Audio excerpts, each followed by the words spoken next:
प्राचीन काल में इज़राइल की धरती पर एक महान योद्धा गोलियत उभरा, जिसकी ऊंचाई और शक्ति किंवदंतियों जैसी थी। चमकते कवच में आसमान को छूता भाला और ढाल जो वीरों के दिल दहला दे, वह देखने में भयानक था। उसके लोग फिलिस्तीनी उसकी मौजूदगी से साहसी हुए, घाटी के एक ओर डेरा डाले, दुश्मनों को ललकारते। घाटी के दूसरी ओर इजरायली सेना भय से कांप रही थी। उनका मनोबल संदेह और निराशा से दबा था, क्योंकि कोई भी उस दानव को चुनौती देने का साहस नहीं कर पा रहा था। हर दिन 40 दिनों तक गोलियत आगे बढ़ता, उसकी गर्जती आवाज घाटी में गूंजती जब वह भयानक घोषणा करता, एक आदमी चुनो और उसे मेरे पास भेजो।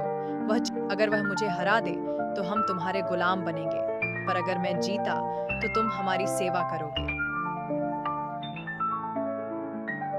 यह चुनौती हवा में भारी, बिना जवाब और दमनकारी लटकी रही। इजरायलियों में दाऊद नाम का एक चरवाहा लड़का था। वह कद में छोटा और उम्र में कम था, पर दिल में अथाह साहस था। दाऊद यिशै का सबसे छोटा बेटा था, जिसे सेना में भाइयों को खाना देने भेजा गया। उस दिन दाऊद के पहुंचते ही गोलियत की आवाज ने आसमान हिला दिया।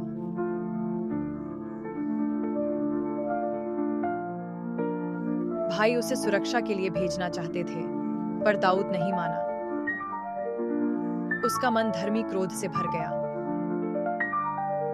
वह खतना रहित पलिश्ती कौन है जो परमेश्वर की सेना को ललकारे? ये बात राजा शाऊल तक पहुंची, जिसने दाऊद को बुलाया। राजा के सामने दाऊद ने अपनी उम्र से बड़ी बात कही। इस पलिश्ती के कारण किसी का साहस न टूटे। आपका दास जाकर उससे लड़ेगा, उसने कहा। राजा शाऊल ने हैरान होकर अपना कवच दिया, पर दाऊद ने मना कर दिया। वजन और आकार बोझिल थे। दाऊद युद्ध के साज पर नहीं, बल्कि अपने विश्वास और कौशल पर भरोसा करता था।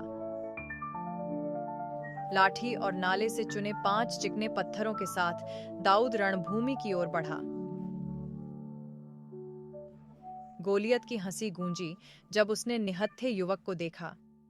क्या मैं कुत्ता हूं जो तुम लाठी लेकर मेरे पास आए हो? वह गर्जा, अपने देवताओं की सौगंध खाकर दाऊद को कोसते। पर दाऊद अडिग और निडर बोला, तुम तलवार, भाला और बर्छी से आते हो, पर मैं सेनाओं के परमेश्वर यहोवा के नाम से आता हूँ, जिसे तुमने ललकारा है।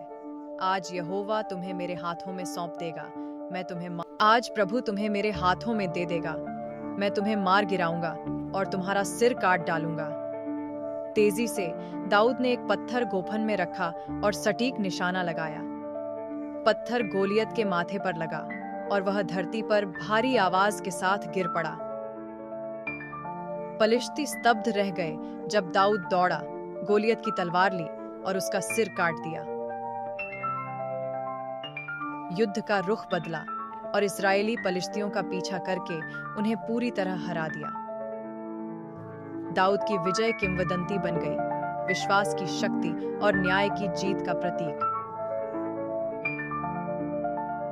यह दिन इतिहास में अमर हो गया, जहां छोटे ने बड़े को हराया और ईश्वर का आशीर्वाद सबसे शुद्ध रूप में दिखा।